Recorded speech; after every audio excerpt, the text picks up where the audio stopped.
So welcome back, Manish. Thank you, Lucas. Thanks for having me back. Yes, last time you told us a very interesting story about developing tango in India, a tango community in India. I think this was a really unique video.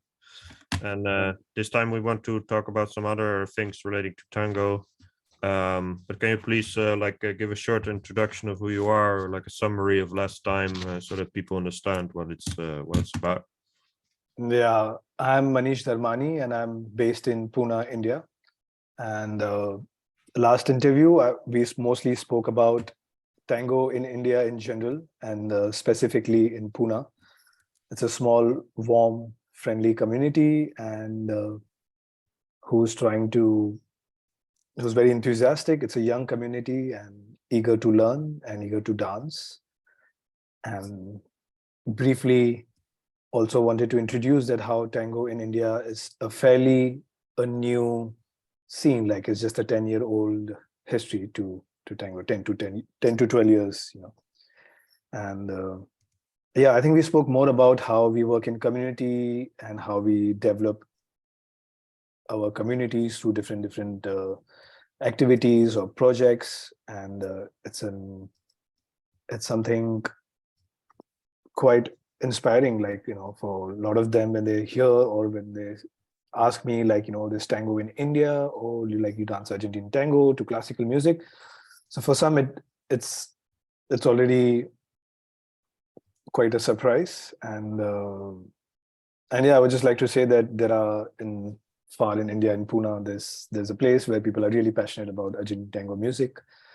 They love to dance tango, they imbibe the culture of Argentine tango, the corrigos, the milonga culture, and yeah, and also I DJ here locally, and since last 2 to 3 years, I've also been sharing whatever tango I've learned with others and doing some workshops, organizing practicas, milongas. Yeah, so a short and brief introduction to tango in India. Yeah. So the first interview was more about like a community, and now the second interview is going to be more about you, about some of your personal preferences, and also the way you teach, which is obviously also something that has to do with the community, but it's more like your individual perspective on things. Right. So that's some of the things we're going to talk about. Right. Okay, maybe briefly repeat how you got into tango personally, just a very short personal background. Yes, I think I was always into partner dancing, like with Latin ballroom dancing, and I saw a documentary on BBC, and where a lot of these milongueros spoke about life and dance and what it meant to them, and I was blown away. And also I had early impressions of some music, like Nuevo music, like Gotan Project, or or in some movies. That kind of, I was always intrigued or always very interested in this kind of a dance where it's a lot about emotions and melancholia and nostalgia, which is not so common in typical Indian music scene, or everything is, or in the pop scene, or so I think it's my personality. So also I felt very drawn to it very naturally. And then yeah, I started looking for tango teachers or tango in India or wherever I could find. And there was a festival in Oroville city, and that's how I kind of got started there, with exposed to other teachers. And also there were some couple of local teachers who introduced a bit of tango, and there were some expats.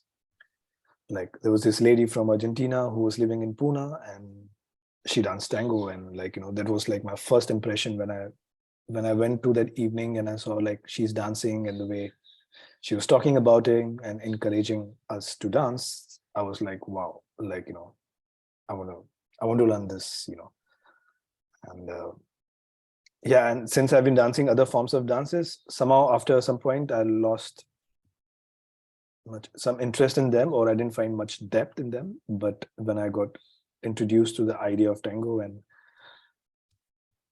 And about its depth, I think I really fell for it. And since last 10 years, it's just falling deeper and deeper into it, or, trying to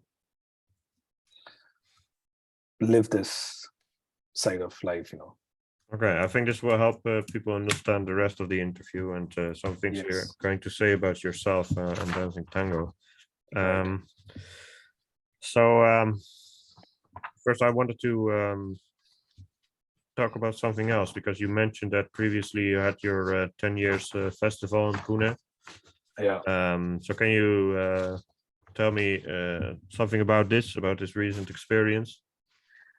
Yes. So in December, like very recently, just a couple of weeks back, we had our 10th anniversary. So we organized a 3-day festival of kind, like very one of its kind, a festival that we wanted to celebrate our love for tango for all these 10 years. So it was a landmark year for us. And it turned out quite special. And we had planned it over 3 days with 6 DJs, local DJs. We had for the first time we had like live orchestra, Indian musicians playing tango, like they played El Choclo, Milonga Sentimental, and they've been practicing, and we had a proper live performance. So that was special. We had somebody singing tango lyrics, and this lady from Italy who's based in India. And so we had some really nice tango moments. Apart from that, we also had like a tango show, which was like choreographed. It was like a 20-minute show, 10 to 20, 15 to 20-minute show, which kind of reflected the different aspects of tango, of be it the traditional or nuevo, be it the role play, the gender fluidity, of you know the typical roles that we always have, like of leader follower. So it was like all inclusive of a lot of different aspects of it and everything in between. So we wanted to showcase through a show. We also got a chance to do that, and yeah, and we had about 100 plus dancers, and yeah, there was tango everywhere in the air. Like it was quite special, and for the first time, we also launched our website where we are trying to also catch up with the digital, with outlook of it, and we have our own website, and it's very state of the art in a way, or it's very modern, or it's very for today's time. Like for example, you can sync your Google Calendar to from the website, and you can just know about where the local practicas are, milongas are, all about the updates. We have also tried to bring tango in India on like one section where you can find, if you want to go to some city in India and if you want to know about the local organizer there. So we're also trying to put together. So it really felt that the like one phase is kind of over. Like, now we are ready to probably mature into the next season or the next 10 years. So yeah, it was quite special and quite a landmark year for us. So it's like a profoundization, like a deepening of what you were already doing, a new stage, and now you're trying out new things and you're adding new things, and so it becomes more mature in many ways. More mature, Yeah. But it still sounds kind of exciting that you can all do all these things that are like first this, first that, and that it's new and exciting, and yeah, and it's also falling very beautifully in place. Like, also some of the volunteers who have stepped up to help us, like this gentleman who helped us with the entire website, with the entire thing, somebody helping us with the account, somebody helping us with with whatever, managing stuff, with registration. So there's also, I feel, this pull coming from people, they also want to be part of, they also want to do something together as a team, so that's really beautiful to see. Then, because I remember the last interview we were talking about something like this, that how things probably need to get more, the processes need to get set, how we can have more autonomous in the way we work, and in a way it actually realized, like, in this, from the last interview to this interview, I mean, we saw it, how the festival turned out to be, and everybody was quite happy about it, and they was charged up, and so we are quite looking forward to go ahead with our next future plans of to have more workshops, to have more practicas, regular milongas, maybe 1 or 2 festivals in a year. So yeah, we are quite geared up for that. Of course, it will have its own challenges, and it will have, because it's a very community format, it's something that we do voluntarily and not necessarily professionally. So for that, it takes time, it takes good level of understanding, conversations, and and probably a selflessness quality from people who also have the same dream and vision. So yeah, let's see how it shapes up from here. Yeah, so you wanna invite in more people from abroad, like I mean, teachers for workshops. That's what you mean, right? Yeah, we would also eventually like to invite more teachers from abroad who can come, and we can like somehow support them, or we can facilitate more workshops with good teachers, international teachers. We would also like to do with our local teachers here to get more dancers involved in, or probably to reach out to more people who have been inspired lately and who write to us and who also want to be part of this journey. So to also open the door for them. I think that's also one part of the plan. And yeah, because it's exciting to like also keep learning more also, and not just like, of course there's dancing, there is milongas, and but also the significant part of learning and having this kind of a dialogue or of discussion in tango, where they are in their journey, and so also probably have a lot of that as well, a lot of learning aspect as well, and not just dancing. Yes. So you want to use the technology like for further means, like you created a website, but I guess if you want to bring in new people, you also have to do some kind of marketing, some kind of promotion. That's right, yeah, because we are not visible to outside world. For example, I mean, you really can't find out what's happening really in India, and we would especially like to connect more to different Asian countries, because there's so much tango out here in Asia, like in Singapore, Dubai, Korea, and Hong Kong, so many places. I don't know, this is probably just paving the path, or I hope that at some point we make a platform where we can connect with a lot of other organizers, and have probably we could organize workshops with teachers who could come, who are anyways coming to Asia, could come to India as well, because sometimes it is not very cost effective to get a teacher down from Buenos Aires or from Europe, for just India. So we really hope that we can network with different places in Asia or somewhere in the world, so at least be out there. So maybe teachers can write to us, some orchestra can write to us, maybe they're already traveling to India. So this kind of is a gateway to the world of tango. I mean, this is an attempt, and it's very smartly designed, it's very visually appealing, and whatever posters we do, artwork we make, it all goes in there. So it's nice. It's like at least all the work is seen in one place. So does this festival help to attract more new people in as well, or is it more for the existing people? It was only for the existing people who already knew tango. It was because there were no workshops and anything. But obviously there were some people who happened to be there, and they saw it, and they wrote to us, and they also want to learn, or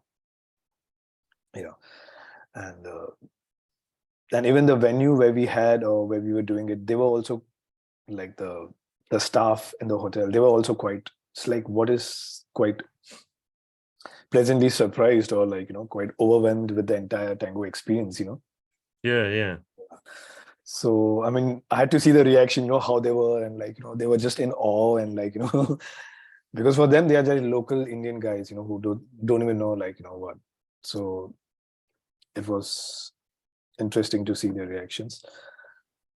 But yes, let's hope that we can get more dancers who are very keen to learn something like this kind of an art, to get those who are really interested. And that's the whole idea, to do more workshops, and either with international teachers or local teachers. So I have two more questions about this. Yeah. So uh, are there already people coming from like Southeast Asia or East Asia to India to dance, or is it some connection that still has to be formed? I think the connection is still to be formed. There Okay. is, I don't see any awareness, or I don't see them coming specially for tango here. Either they are working, or they come to for some kind of work to some IT companies, probably in Pune, and they also happen to dance tango, so they look it up and all that. But it's very rare. But so I hope that next festival we can plan much better, and really try to get them to India, or experience tango in India. That's the idea. But yeah, no, we don't get like visitors like coming specially for tango. Okay. Yeah. So maybe if you end up with like marathons or something, like things like that, maybe it will become more visible or something. Who knows what happens in the next 10 years? Yeah. Exactly. So world is coming closer and closer and becoming. I hope we get connected in a certain way, and it'd be really nice to have, like, from different country, different culture all together, and sharing this in a place like India. And of course, there are some people who come especially to India to learn yoga, or or to do, maybe, I don't know, some spiritual shopping, or to like offer some different reasons, and they happen to be there, and so they end up in tango dancers. But otherwise, in India, I don't think the tango scene is so big for people to like really travel. Maybe they will come to visit India, or to see India, or to see the beauty of it, or maybe Yes. that could be a big reason why they would come to India. Yes. So the last question is like, do you have any like visual material from like a video or a photo from this festival? Yeah, I think I just have like one picture and one video. I have a lot of stuff, but for now I just share like just a little small glimpse of what it was like. Yeah, I think people will like that.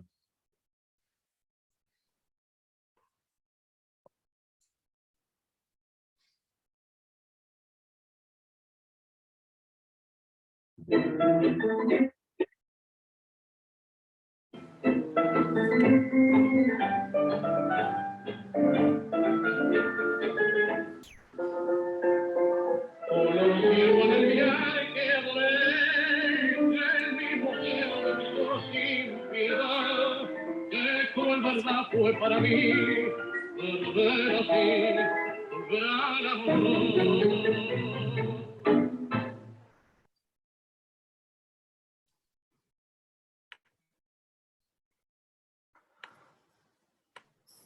amor. We had some afternoon milongas and some night milongas. So this is just a picture from the afternoon milonga. And yeah, as you can see, there's a stage here where we had a music performance, and this was the big stage where everyone was dancing.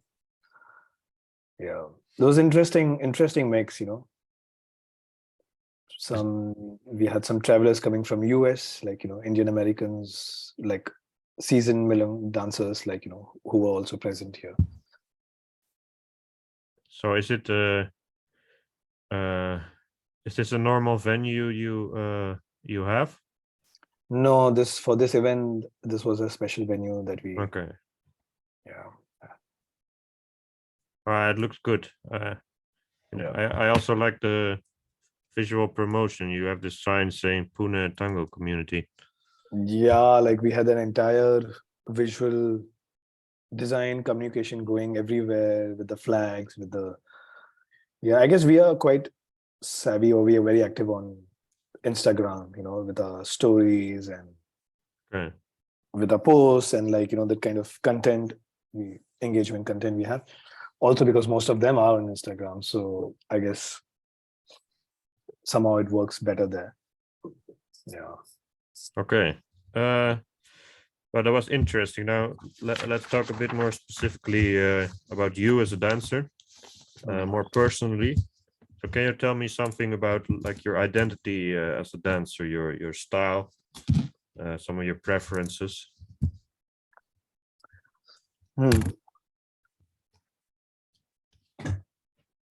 I think probably after now, I've come to a point like in my tango journey after 10 years where probably I have a better idea or a clearer idea of what my tango is like, or what it resonates with, or what it means to me.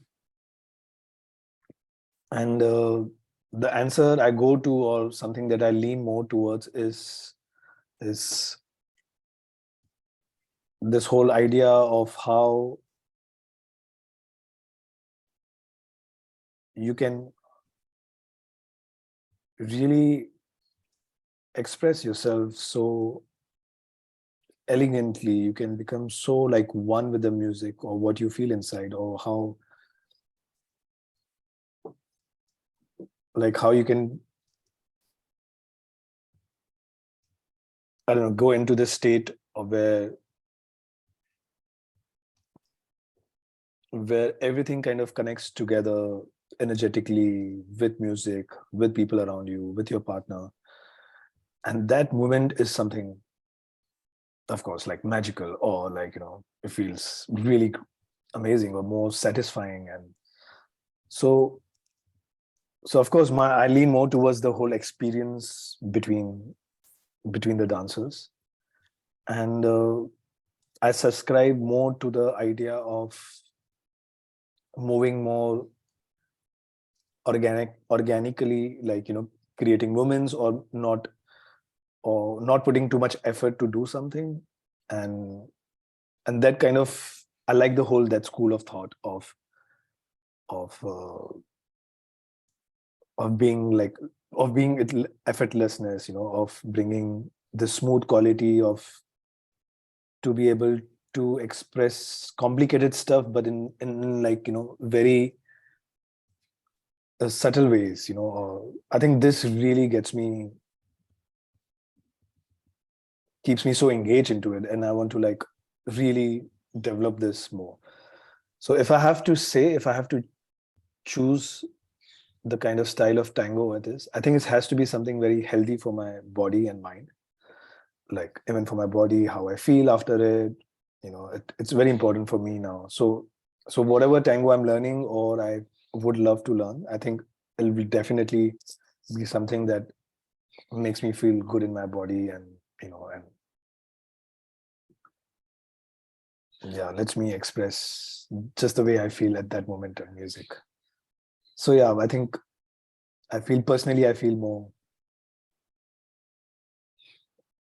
it's quite something, I don't know, it might sound repetitive, but yeah, it just feels great, when you just, for example, with just like a tiny little bit of subtle movement, and you hit a bolero, for example, which it doesn't even look like it feels amazing how much you could do or express with very small, tiny little impulses. And of course, this takes great practice, technique, but I know it's possible. I know that if one practices enough, and one, or it's like, being fluent with an instrument. You play an instrument, you're so fluent, you're so well, then you can just create any melody you want at time. You can improvise whatever. So that way I find it quite interesting how this body can be an instrument to be with the music. Yeah. So is there some kind of let's say, I would say, like music versus movement? Like, let's say there's a tension between expressing the music and also wanting to do stuff, to make movements. So is there anything you can say about that? Like, are you more inclined to just listen to the music and not do a lot, or do you want to make movements, big movements, figures, steps? I think it depends. Mostly it will be about the music, the way music makes me feel to move. For example, I don't know if this is Biaggi going, probably my body language might change, or I might want to do certain things in a certain way. But if I'm dancing like, I don't know, Florinda Sassone or like, something Fresedo, probably my entire mood or will change to more smooth and easy and not so ambitious. Maybe you dance Pugliese, and then maybe I can become a little bit more ambitious in terms of the movements, or and also depends who I'm dancing with. So yeah, I can't say like one particular thing, like that I dance only like this or like that. Yeah. You also wouldn't say you necessarily are from one style, like you're not necessarily from salon style or milonguero style, or Mm, I think this is something I understood in your first answer, right. that it's kind of depends or something. Yeah, kind of depends on the music. I mean, I've had opportunity to learn a bit of milonguero style from some of the teachers, and of course there are salon teachers. I like both. I mean, I like salon style also, which is more like being on your, for example, one leg, and there's a lot of emphasis on aesthetics. There are a lot of pivots, and I like the whole idea how the body changes. It's so elegant, like, so I like certain aspects of milonguero, that how it's so like easy and more fun, more rock and rollish, but like you don't care about such aesthetics, you care about the small little moments. And so I like both, and however I feel, I think kind of try to dance like that. But I don't think I will dance like super salonish all the time, or it can change, and I like that it can change, that I'm not trying to dance like one particular couple, or one particular style and just follow that. No, I think I want to be open or free to really let my body dance the way it feels, after borrowing different elements from different dance. And yeah. So does So it? music, Yes. yeah. Sorry. So music, of course, makes a difference. Then if I'm dancing like early age, I don't know, the dancing will be a little different. If I'm dancing like very like golden age, or like very, I don't know, super rhythmic stuff or something, it may be different. Yeah, yeah. Yeah, I guess if, for example, personally, if I would hear some music from the 50s or 60s, which I do not necessarily like so much, but if I'd hear it as a dancer, I would probably make bigger movements, and yeah, it's Yeah. kind of fluid in a way.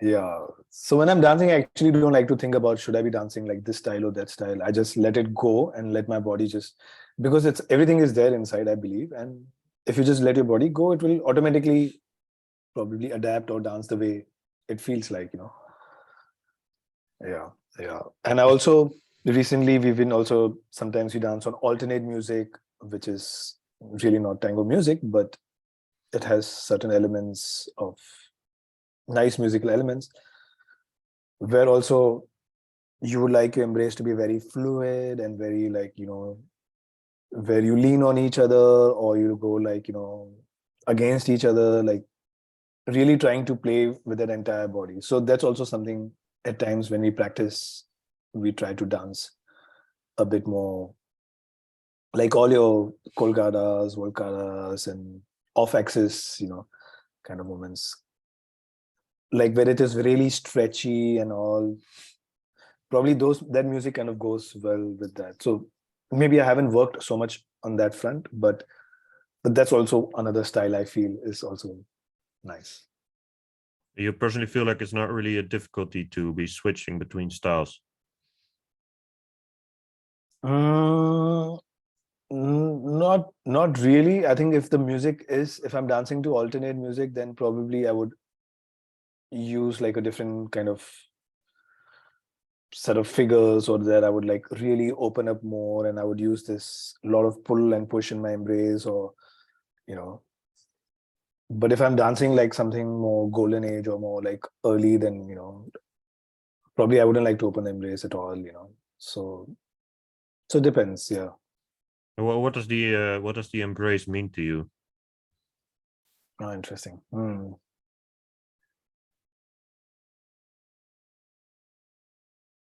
I think like oneness, like if there's some sort of oneness, or at one point where you just feel equally, both dancers are present equally, and if there's good connection, then that okay, this embrace is more alive, and I also feel like it shows an embrace also feels how the person expresses themselves. It may not look so much from outside, but inside it feels more alive and more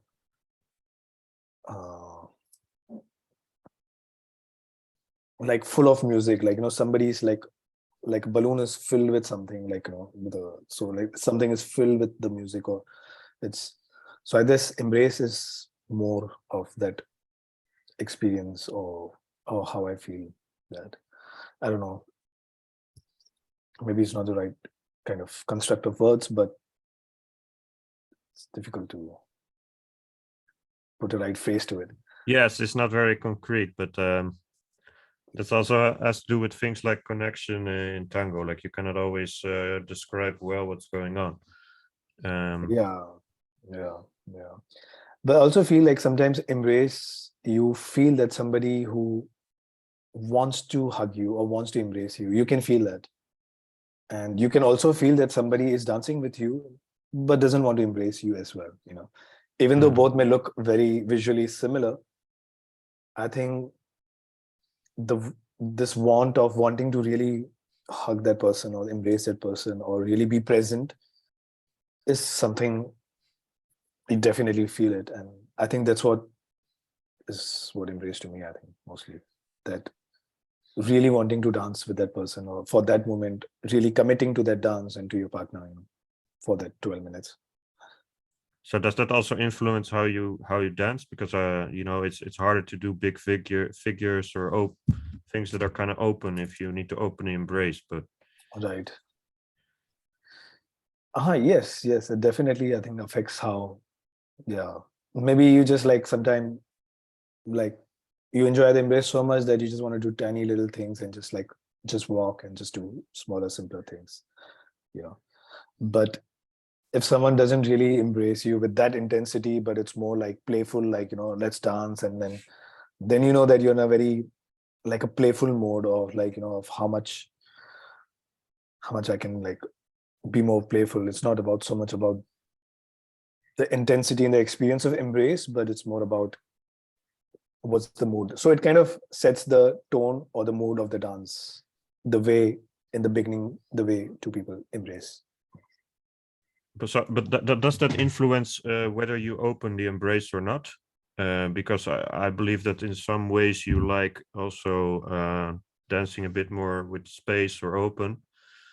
So salon, I guess salon, tango de salon tends to be more, I'm not sure how true that is nowadays, but it used to be more like that you can have an embrace that opens according to what you are doing. That's right. And I see in my dance also it's quite a bit, it opens a lot, because maybe I also want to try different kind of movements and more twisty movements, or more like, so it tends to open up. But actually I would like to think that it's the same embrace, but but I also know it changes. Something changes. Like this, the quality of close embrace and the open embrace. Something in your body has to change. Like either your back is more active and you have this kind of elasticity in the embrace where you kind of really like hold each other together. So I feel technique wise, something shifts when you dance. And so, yeah, because when you're close, you're more like it's more here inside.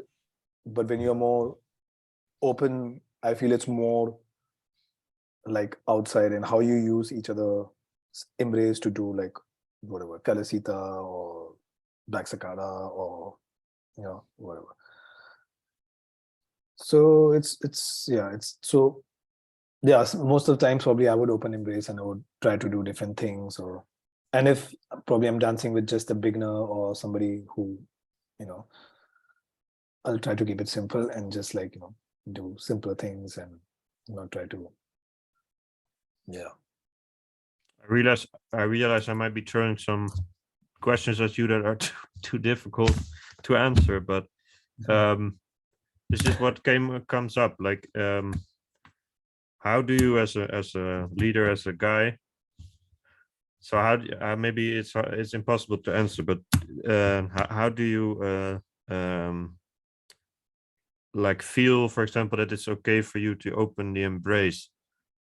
Are there, or maybe I should say it in a different way, are there some women where you think like, I feel like it's better to keep it more as a closed hug instead of opening? Is that something you do on some intuition, or do you know that some women prefer to only dance close embrace and others want to open? Or maybe it's not like that. It's a hard question, but no, but I can try to answer that.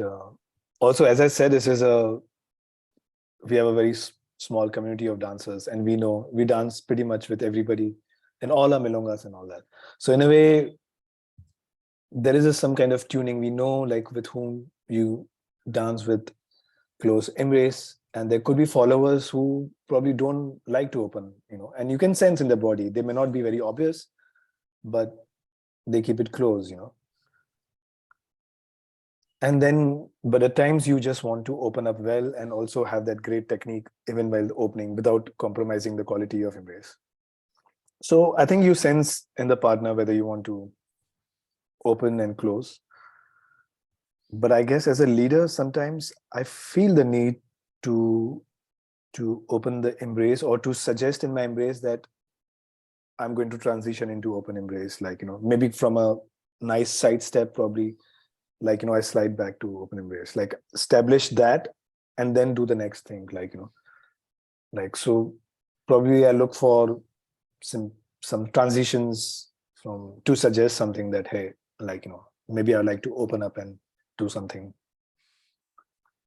Yeah. So I don't know if that answers the question, but you kind of sense from your partner, Yeah, but let's say you win the lottery today. After this interview, you get an email saying, a real email saying that you won the lottery, and then you go dancing in Australia. It's the first word I came up with. Okay. Okay. So how do you, if you don't know the women, how do you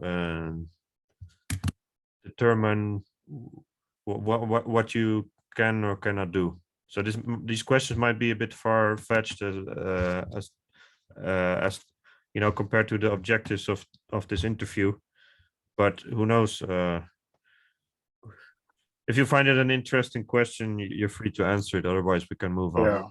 Yeah, but I think I would sense from the dance, and I wouldn't like to decide in my head if I should do this or that. I think I can sense it. Like the moment you just start to dance or help someone, you can easily see how their body reacts and how do they prefer dancing. So I don't think it's such a one has to like calculate or think about it. It's just naturally like. Right. Like, for example, when danced in Berlin or with so many different dancers, of course, I didn't know, like, do they prefer open embrace or do they prefer? I always thought, like, that close embrace it really feels good. That's where the real tango is, where it's a crowded milonga. You don't have that much space. You don't want to do such things. You want to do simple things and have that. And I could feel like how much that I want to equally embrace them as much as they wanted to embrace me. Like I could feel that embrace, that probably there was no need to open up the embrace, there was really a genuine need to hug that person or to, so I guess these things just, you sense it, there is no way to say it. But you also encountered people where you thought like this person probably likes opening the embrace. So that's also something you can sense. Yeah, there's also something I can sense because they kind of shift something in their body and they kind of, very subtly probably think that let's just open up a little bit, I guess there are very small little things in body that one communicates. Of course, if you're sensitive enough, you can read it, but if you don't want to read it, then it's really difficult. Yeah, but I guess the body talking all the time, or somebody who knows. And of course, most of the dancers were at really good level dancers, above average, when I was in Berlin. So I guess they were very aware of what they want, how they want, and Yes. yeah.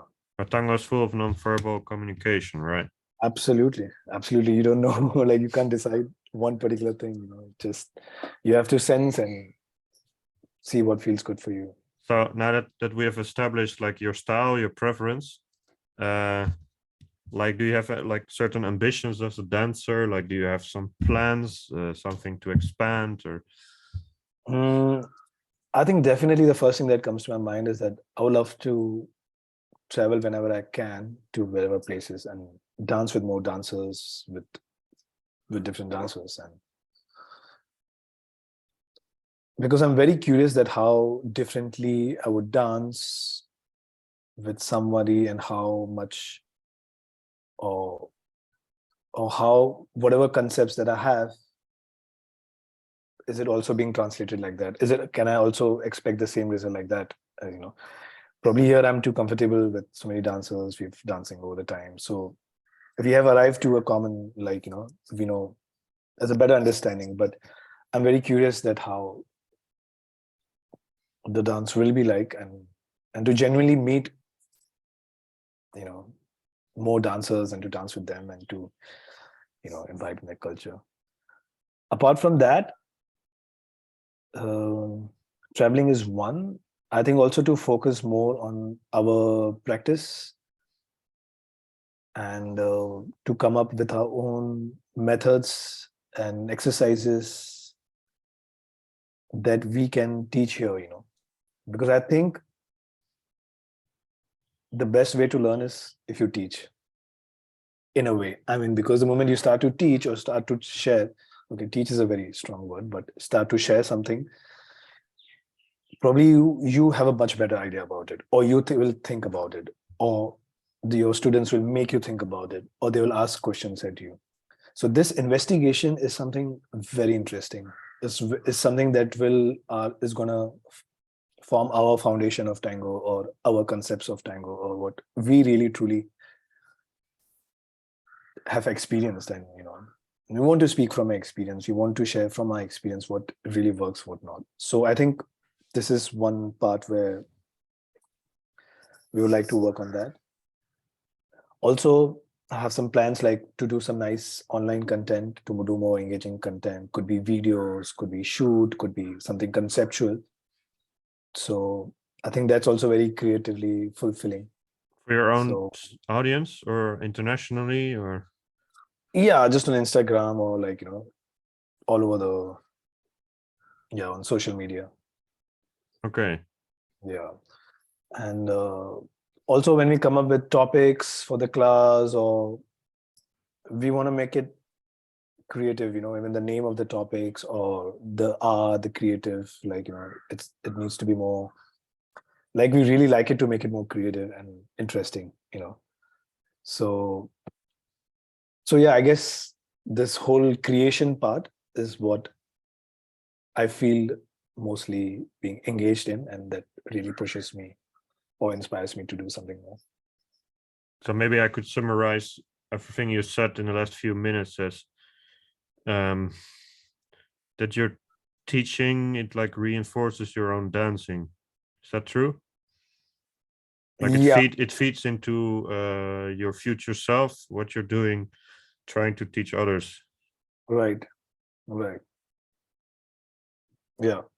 And of course, because some students do come to you and they say, like, if you can have a lesson, if you can do something for them, and we also know that this is a way to grow, this is a way to introduce tango to other people, this is the way to share what we've got with others, like, how some shared with us.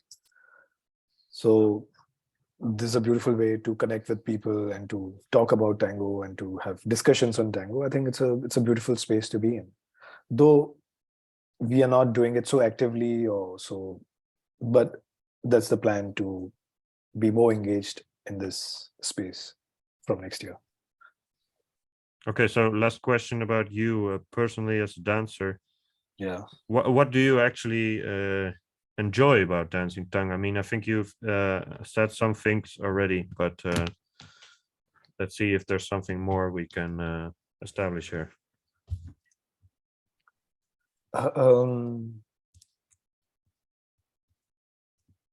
Yeah, I guess there is some sense of creative satisfaction to dance to a bit to a music like that, which is so interestingly composed. It's not like just like one melody or one this thing. It's so like there's so many things happening there. I think once if you become like that or if you imbibe like that, I think, I don't know, there's some sense of satisfaction that you feel. Yeah, at the same time, also I feel it's a beautiful way to connect with others, without having to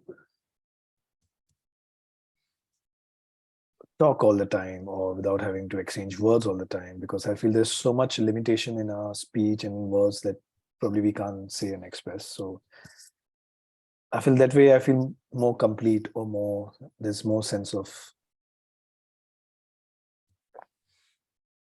connection with someone, where I can connect to somebody without even like trying to, especially from a different culture, or like, if I have to like really talk to them like intricately or deeply, probably I don't think I would have, it'll take me so much time to even speak like that or to be able to communicate like that. But I don't know, with tango it's just like boom, like, you're there and you can like speak such intricate subtle things, what you're going through, and some person can sense it.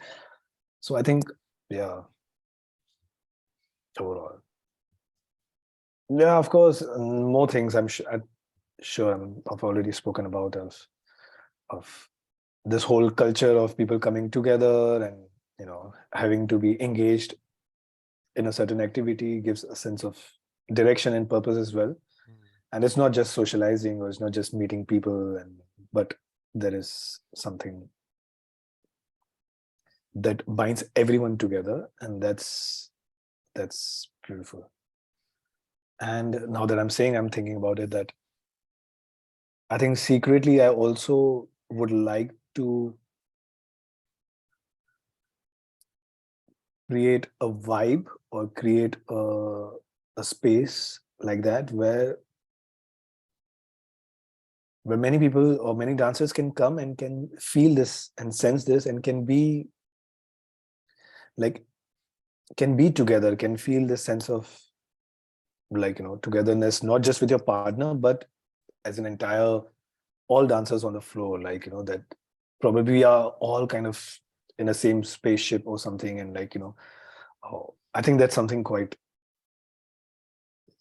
extraordinary about it, So I would like to be in a space where I can probably facilitate this, or can create a vibe like this, or can create a mood like this, probably with the lights, with the sound, with cortinas, I think I really enjoy this, and that's why I really enjoy DJing as well, so to just set this mood, set this palette for everybody to make it a very interesting, memorable experience. Yeah, I think I quite like that. Yeah. Okay, so let's move on to the teaching journey. Right. So let's first talk about the question like originally, or maybe still nowadays, like how do you know how and what to teach when you are in a young community where you have to build up everything together? Of course, one answer is that you got people in to teach you, foreign people or people from India visiting maestros. But it's also they're not always present, so you have to come up with your own things without being constantly able as an Indian to travel abroad because it's expensive. So you need to do a lot of work on your own. How do you go about doing that, developing yourself as a teacher, so to say? Yeah. I think we focus a lot on coming back to basics and to inculcate the same basics again in different ways, be it like good connection or comfortable embrace, clear musicality, you know, because we know deep inside that this is what we've always learned, and it's not enough. You can't just cover in one class. Like, it needs a lot of repetition. It needs work, day and day, again and again. It's not like once you get it, you get it. No, probably we need to be reminded again and again that relax and embrace, or relax your shoulders, or pull back your chin, or like, relax your free hip, or these things. So even if you know it, we don't see it. Like, even we have taught this before, or we've said this before, you don't see it, or when you dance, you don't see it, it's happening. So I feel we all come back to the same way of reinforcing basics, of doing simpler things. And yeah, I guess sometimes watching videos or some online content or someone sharing something with you kind of sparks a little bit in you, and you tend to think the same thing a little bit differently, of probably doing weight change, like what are the different ways you can do weight change. And in fact, recently, me and my dancing partner, we were just talking about how about we make them do just like two things in an entire dance, like only forward step and side step. What if they have to dance the entire song like that? Automatically, the focus is going to be a lot on connection, on clear weight changes. So things like these, probably, which we know are very basic or rudimentary, and we see in ourselves as well that even we need to probably also improve in this regard. Probably we have a little bit more experience than them, but it's the same for us as well. It's the same, like how relaxed I feel in my body, or how when I look at my videos, or when we study our videos and we see like what's happening, what's not, and when we try to investigate. So I think there's already enough content for us to chew on, to work on, from all these years, from the lessons we have taken, from what we have heard. But I think it's more about now to practice and to do more repetitions of these things. So that way, I don't feel like we need to learn new stuff, new ideas, new concepts. No, maybe no. At least I don't want to hear more concepts or different schools of. I think I've come to a point where I feel like, okay, I can follow this kind of style or this idea of tango and stay true to that and investigate in me, rather than going and learning again from here, from there, from different teachers, and then have conflicting views, and then you pass on those conflicting views. So Yeah. it's happened, like, with our teachers say that, sometimes, sorry, our two students say, yeah, but he said like this, she said like that, but you say everybody teaches differently. So we hear that, and it's like, yeah, it's probably pretty common. So we don't want to like confuse you with a lot of concepts. Probably want to do simpler things, but with more repetition and clarity. So that's pretty much the framework you have for teaching. Yeah. I'd say that gives a sense of security as well, because you have a guidebook for what people should learn. Yeah, definitely. But off late, we've been realizing that yes, that it's also nice to do more repetitions and do more, or to really challenge them now to really put them in places where and they are forced to be creative or they are forced to focus on basic. But this is something that we need to reinforce and work with them. Yes, yes, yes. Yeah.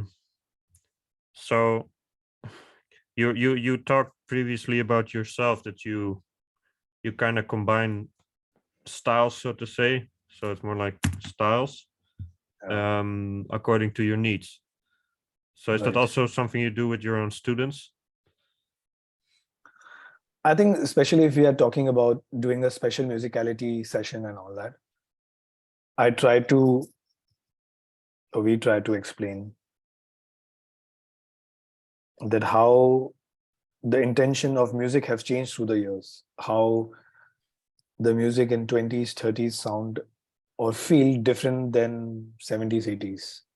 That Yeah. how dancing to Troilo is different than dancing to playful Biaggi or Tanturi. Yes. That to be sensitive to this kind of music, at least to your ears first, and then of course to your body. But at least with your ears, you kind of sense this difference in, because only when you hear the first beat or the first how the phrase or the how the music starts, probably you try to you change your stance accordingly. Then maybe if it's Disali, maybe I want to dance more salonish, or maybe I just want to be like that. I don't know. If I'm dancing like more Tarianzo, maybe I want to be more heavy and dance like more Milungara style and not pivot at all. So though we have not done so many sessions like that, but we would like to, we've done a couple of sessions like that where we've tried to ask them to listen to more to music and see and identify the different time periods in the music and how also your dance can change accordingly like that. But doesn't that already automatically happen to some extent when like you teach, like this week you play this music and that way you play the other music? A week you play another orchestra, or do you always play the same orchestra? I don't know. How do No, you do when we it? play different orchestra, but we see that everyone's dance or most of them are dancing the same way. Like Okay. is this so if I take out the music, if I mute, probably the Disali and Daryanzo may look very similar. Like I may not be able to really identify what that couple is dancing to if I just mute the audio, for example. So of course it takes a lot of hearing and identifying Yeah. orchestras and all that. So it's something that I would be like to talk about more and do more sessions on that. Yeah. I plan to do a little bit more on DJing and musicality and probably really like sit on it for 2 hours, 3 hours and really talk about in detail and listen to all the music from different time periods and how the transition happened from Gadia Veha, how it was so innocent and Yeah. simple structures to how it became more passionate, more like an angry and more more rhythmic, to how it Yes. became more, romantic and more sophisticated to full on dramatic to, so there's so much more. I guess one has to kind of sit and hear and carefully and of course I've realized that you can't teach people how to feel. Feeling is of course up to them. Yeah. But you can at least tell them like, how does this song make you feel? Does it, like, can you interpret it more as romantic or can you interpret it Mm. more as dramatic? Like, can you at least say this difference, even from an instrumental, or if it's just, you know, if we have trained our ears enough even to recognize these little things.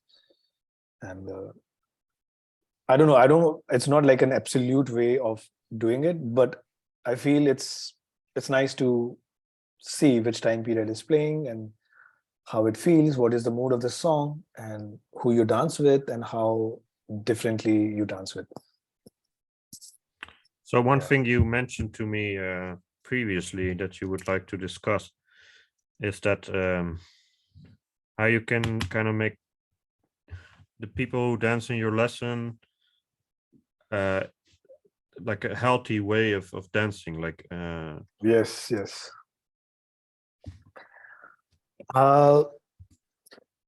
Yeah, I guess I have heard this and from my previous partners and from other senior dancers that how unhealthy tango lifestyle can be, or how your bodies can feel after 10 years, 15 years, 20 years of dancing, or how you can have backaches or pains because of bad technique or somebody.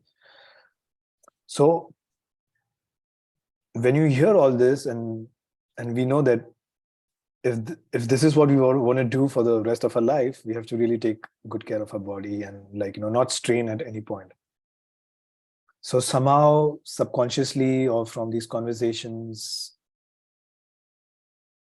we believe that how like healthy it can be for our body, or how much less strain, and how technique can help us to dance longer and better. And yeah, so I definitely subscribe to this idea of tango, that like it's becoming like my strong anchor point, or like it has to revolve around this. It can't. Yeah. So there's very conscious emphasis on that, to see how what we teach and are they able to relax in that, or are they able to, or are they using like too much force from their hands, or something to create more tension in the body. It's something that we are just being mindful of. Yeah. that's very good. Yeah. I'm actually not sure. I'm not a teacher. I'm not sure what's the standard worldwide for this in terms of. Yeah.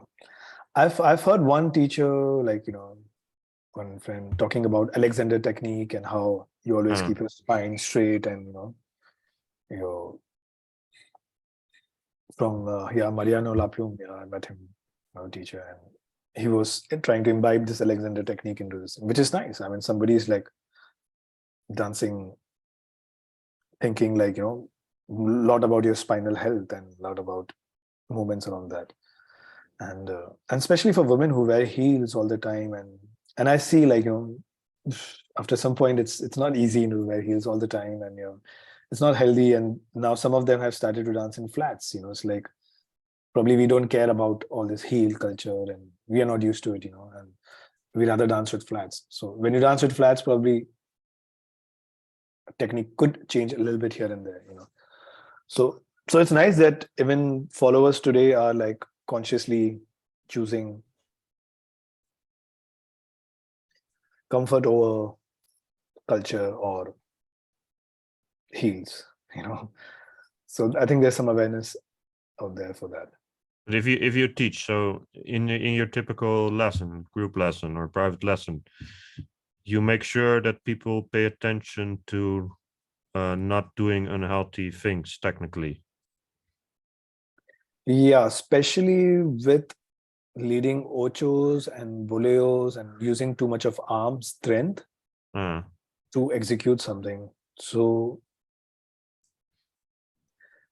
easier said than done, but of course we always put a lot of emphasis on how you use the floor or use the ground to create movement, and use one movement to transition into another movement.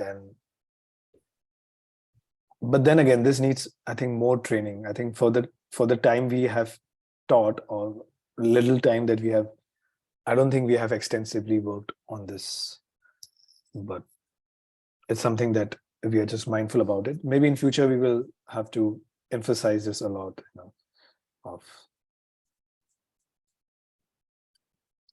how to give feedback to each other. How does your body feel? And please to talk to each other. Does it feel strained? Does it feel, so to have this open dialogue, in practicas or in something. Okay. Also, yeah, sorry. Go ahead. Sorry. And also, I think I also need to study this bit more. I think I'm still quite young in this journey, so I'm also forming my own ideas about it right now, or whatever ideas has been told me, what I've. So I feel I need quite a bit of work, and it's all fairly new to me, so I'm not in a position where I can say like, wow, this is the perfect way to, if you just step more on your heels or use more your heels, that solves all your spinal problems, for example. So I don't think I've arrived at something like that. But when I meet some senior dancers, when I practice with them, I get some new inputs from them. Like I recently met someone who had learned from Alejandra Martinen, and the whole her idea of how she uses her heels, how she uses her elbows, and all this was very interesting to me, and I found it a new shift in my, So from that regard, yes, I would like to train more, or I would like to know more who have worked on these ideas and these concepts about their body. It's amazing. Yeah. Yeah, but it's good to be that you're already aware of this quite early, so to say. Yeah. Because it's something that people should not neglect, and particularly in private lessons, you have more opportunities to focus on this when you let's say you teach a woman, and you can feel what she's doing with ochos, and something that she might be doing might be actually hurting something. Right. You're not a medical professional, so it's always a bit hard to really know exactly all the things that may cause problems in people's movements, because then you would have to be a physiotherapist or an Alexander technique therapist, or something like that. But it's still nice that you can be aware of, because we're doing a sport after all, and shit happens in sports. That's just the way the body works. Like you can just you can just go dance tonight, and then you do one unexpected movement, and then you strain your ankle or something. I mean, it's all possible. And there could be many reasons for it. Probably, you didn't have a good day, you haven't rested well, or so of course we are using our body so much, it has to strain. And tango has tension in it, so there is tension in the body. Yes.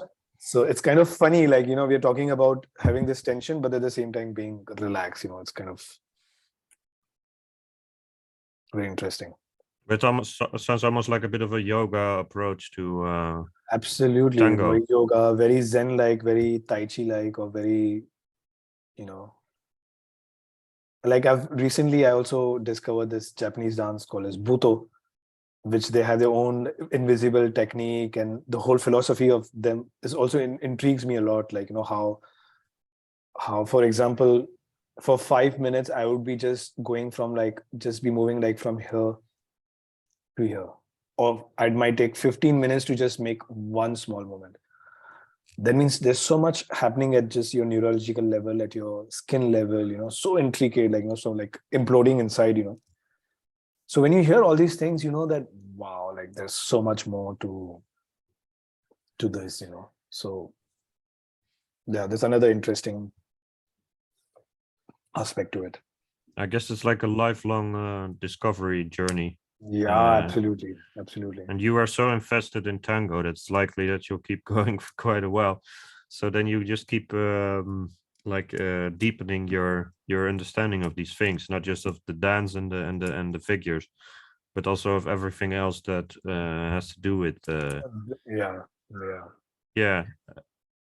Like you said, it has a bit of yoga approach, or maybe it's inspired, or maybe we are exposed to such, I don't know, philosophies, or this way of thinking, or so much of conditioning of our body and everything, that it makes us think more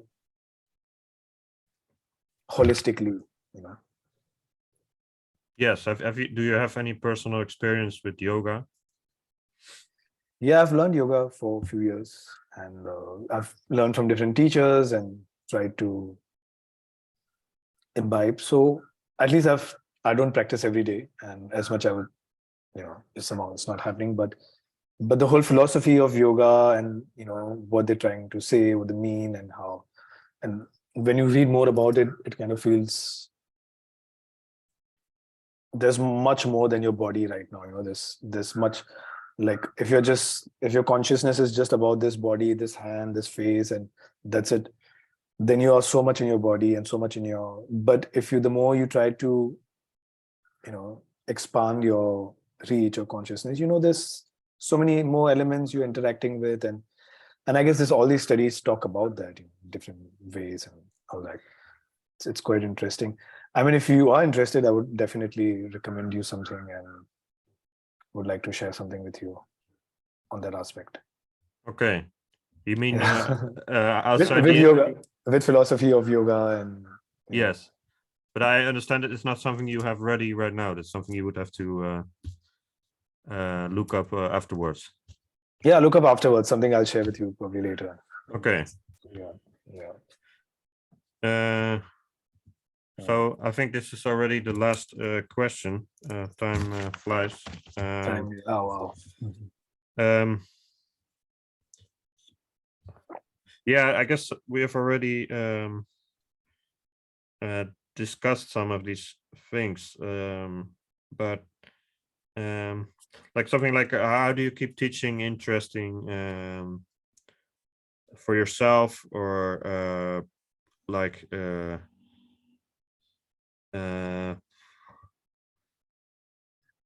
maybe some more like of your ambitions for the future. I think we've touched upon all these topics before, but it might be a nice moment also for some last words or conclusion. If I need to repeat the answer, then I can, because it's a bit dense. But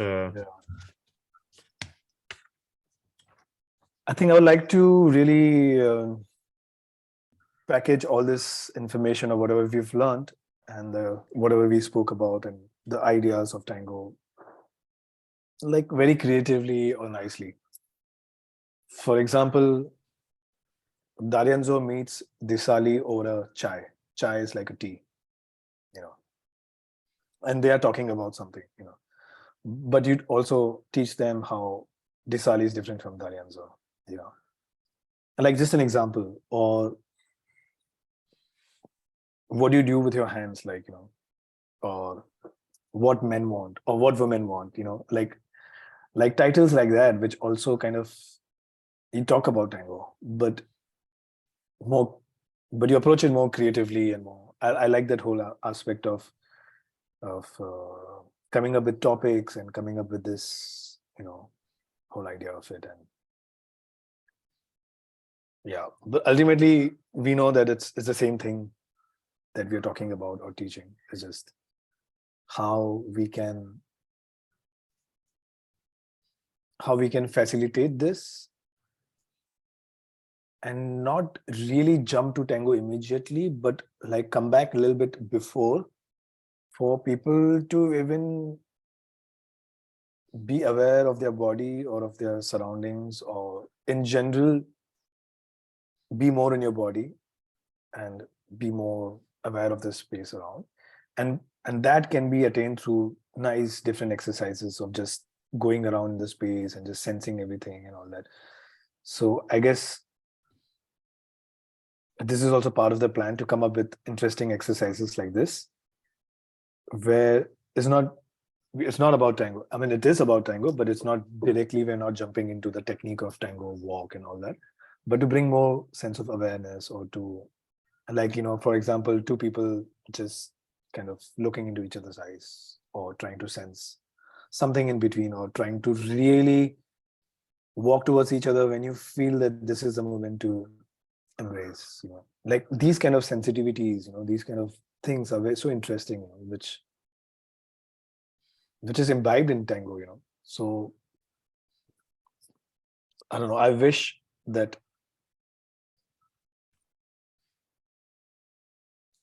we could teach like that, of course, using tango as an element to have more sensitivity and to become, like, more sensitive human, or like, more,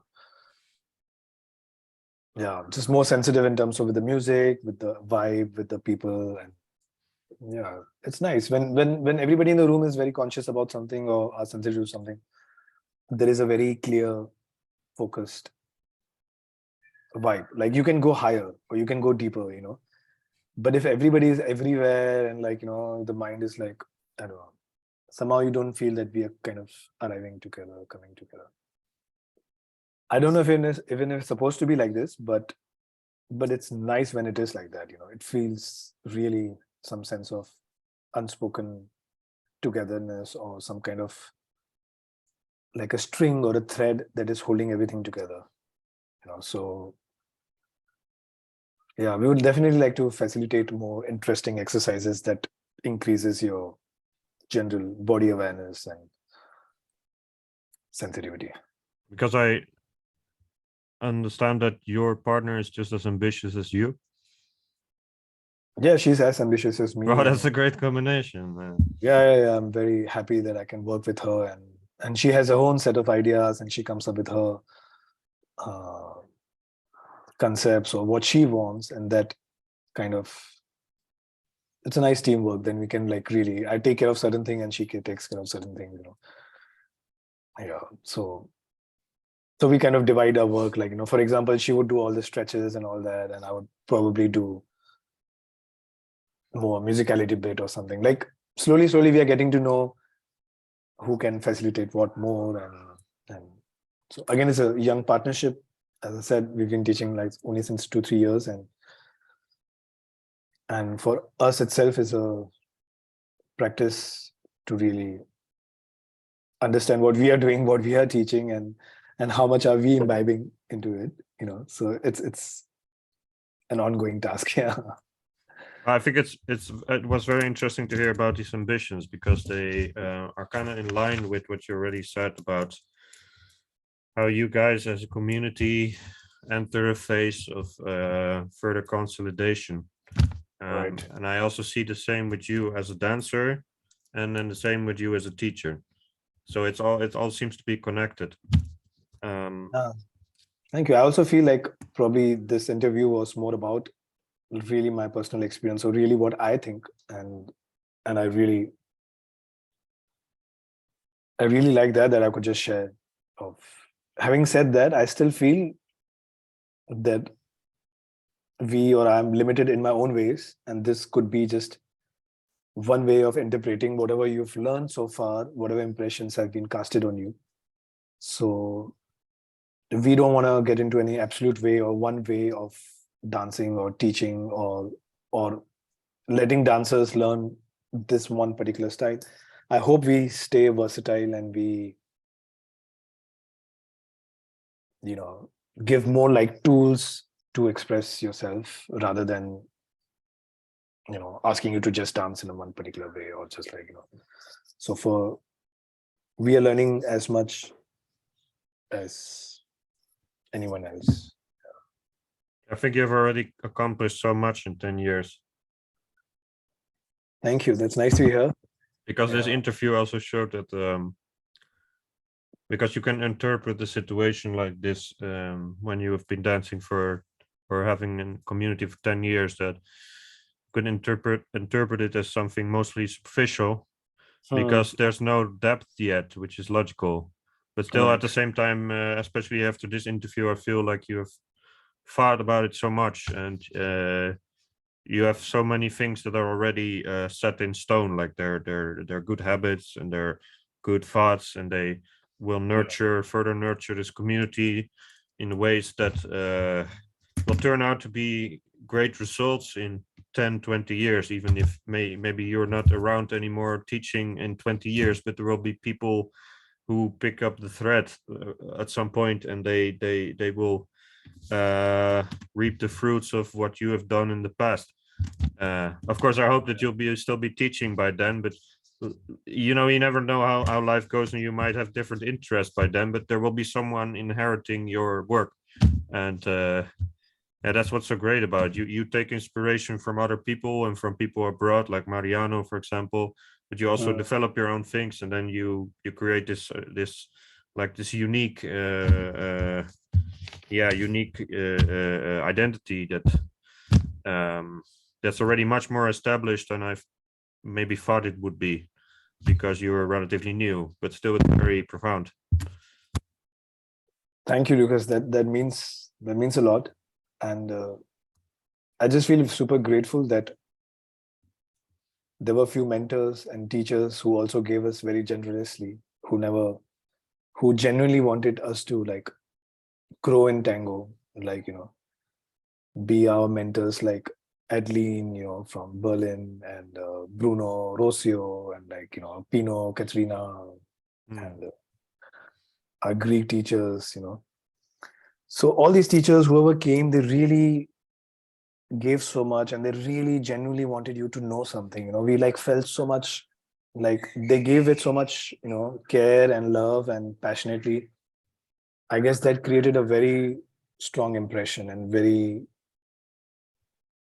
something like really shook inside us or inside me.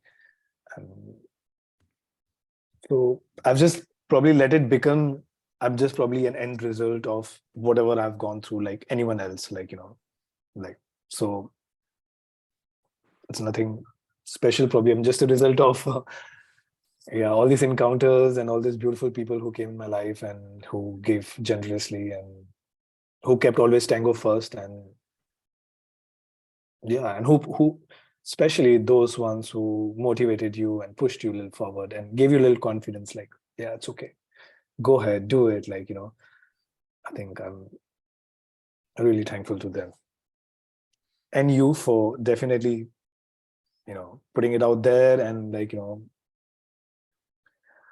kind of, I'm witnessing my own journey as I'm speaking, like, I'm probably also realizing that, wow, it's been quite time, it's been like there's so much to it, probably because you don't talk about it like this. So yeah, thanks to you, man. Yeah, it helps to write your own story as well. Yeah. So thank you for today, and hope to see you another time. Thank you, Lucas, and it's nice to see you smile again and again. Yes, it's a very interesting story. So thanks. We'll talk about it. Thank you, Lucas.